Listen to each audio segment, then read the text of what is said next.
Hey guys, welcome back to Home Theater Gurus. So today we've got kind of just a fun video where we're going to be doing a review on a $500 projector that I was sent in. They sent it to me to review it. Now, of course, this is not going to replace, any of you guys with high-end projectors, costing a few $1,000s or more.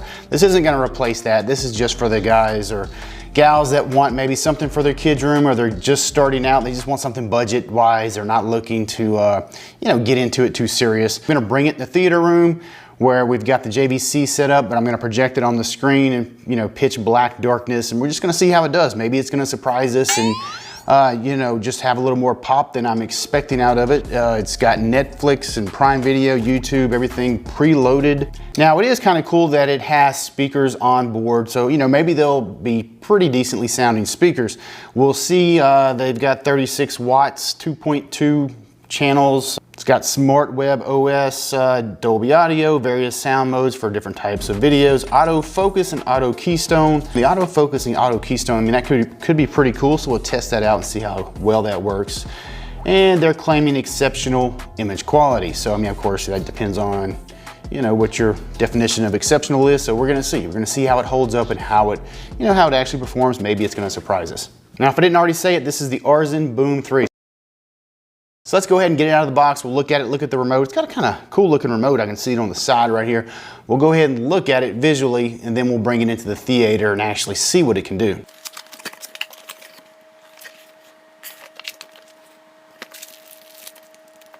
All right, there's the remote. It's actually a pretty nice looking remote. It kind of looks like a Fire Stick type remote. Power cord. And here we have an HDMI cable. All right, it's kind of a cool looking projector. All right, this looks like a volume, as it does have its own speakers. That's kind of nice. You can just walk up to it and turn it on. Looks like an infrared sensor there. On the back side, we've got USB 1, USB 2, HDMI 1, HDMI 2. We got a power button, another sensor right there for the remote, headphone jack, and our power input right there. So normally, of course, you have this in front of you projecting onto the screen, so the speakers fire from the back. Now, as for the grill goes, this is plastic. It's got a bunch of little holes punched in it right there. Of course, this is not going to be something I would put on it when I was using it.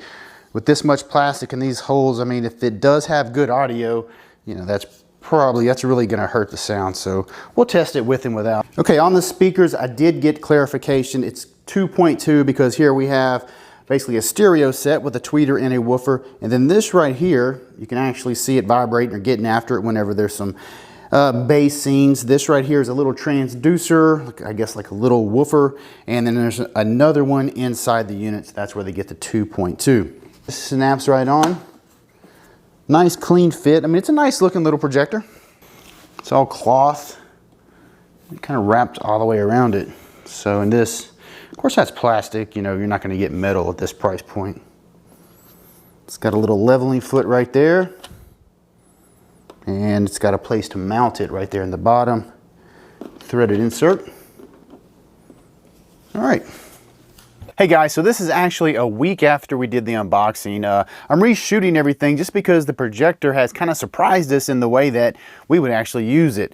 As far as like a high-end projector goes, I wouldn't really choose this if I was spending, had $3,000 or $4,000 or more to spend on a projector, or even, $1,500. You would choose something else because you're using it as a dedicated home theater projector. Now this, as far as, I'll just tell you right now, if we go on vacation, this is going with us. The kids love it. You can set this thing up in front of a wall, like on a coffee table or whatever, have your Xbox, hooked to it, but you can set it up and be watching it within 30 or 40 seconds. The way it autofocuses is freaking magic. I don't know how it works. I'm going to show you guys here in a minute on this screen. Now we're going to be showing it on a 140-inch screen, so this is huge. It's above what I would actually recommend using, or I wouldn't watch a screen this large with this projector just because of the light output. It doesn't have a ton of light output. So really 120 inches max is where I would use it if you really want a lot of pop. But even on 140 with the lights down, it's actually surprising. So we're gonna look at that real quick. I wanna show you guys the autofocus, which again is freaking magic. And then I'm also gonna show you how to adjust the keystone. So that way, if it's a little like a trapezoid, the bottom's too small or something like that, just how to quickly fix it. All right, I just hit the power button. Now it's doing its autofocus magic again. It's freaking magic. All right, so we are focused. Okay, so let's go to keystone. We're going to adjust it. Now, that corner looks good. Let's bring this corner in a little bit. All right, go to the next corner. Bring that down, bring it over to the right a little. Okay, go to this corner. Actually, that looks good all the way around. Let's go ahead and turn the lights off and let's just kind of get something going.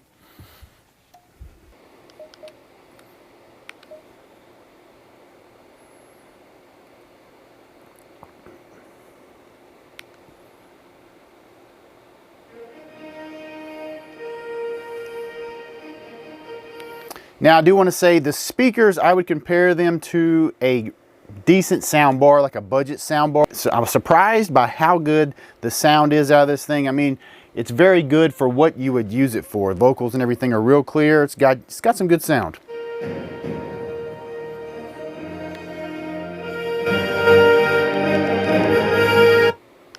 Выиграл! Как тебе?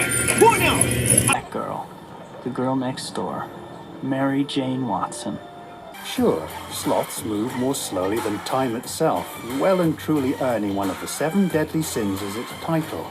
So if we play too much content, we're going to get hit with copyright, so we don't want to do that. But I just wanted to show you guys on a 140-inch screen, the picture's actually not bad. Of course, the letters and stuff, they're not crystal clear, like it's not super sharp.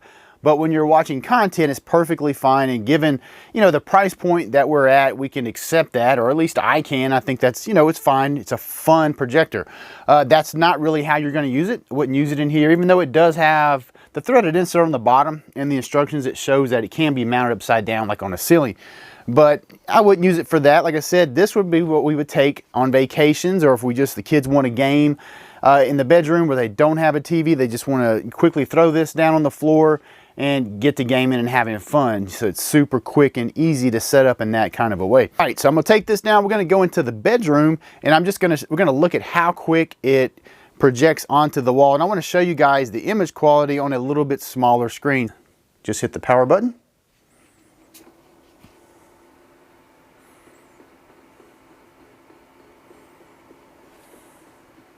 As you can see, the picture's much brighter.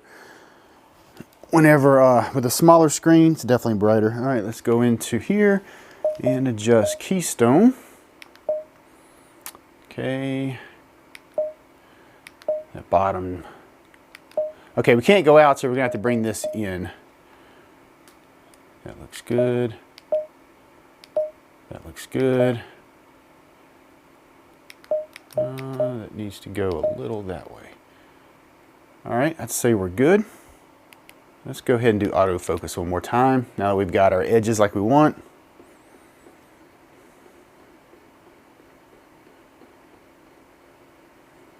All right, that's it. We're ready to watch. There are more than 10 million species of plant and animals alive today.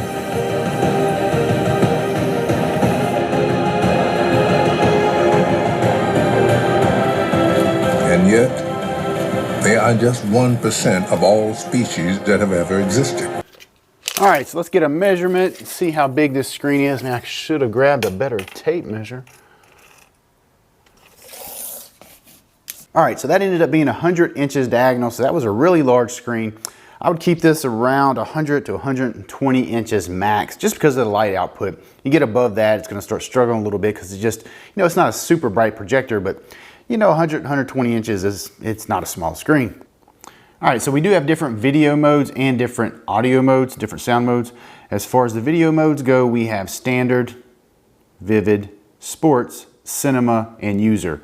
I found cinema to have the most accurate looking colors. Sound modes, we have standard, vivid, movies, news, music, and sports. But if you have a budget home theater, you don't want to dump a lot of money into a projector, you know, where you're looking at over $1,000 or something like that, this is a great option, especially if you want something that has sound on board. Again, the sound is comparable to, you know, a decent sound bar, you know, a budget sound bar. It's got really good vocals, very easy to understand, good sound effects. This will be going with us on vacation, so the kids can just throw something down, you know, in a bedroom or whatever, on a coffee table, just, you know, things like that, and project a big image on a wall, have the sound, they can hook their Xbox or whatever gaming systems right up to it, play, have fun, and, you know, it's super easy to set up. I don't have to set it up, they can set it up. Again, links for this projector are down in the video description. Guys, if you have any questions, future episodes that you want to see, anything like that, drop them down in the comments. I do look at those if they're good questions. You know, we may have a Q&A on your specific question. So that's going to be it for this one, guys. I will see y'all for the next one.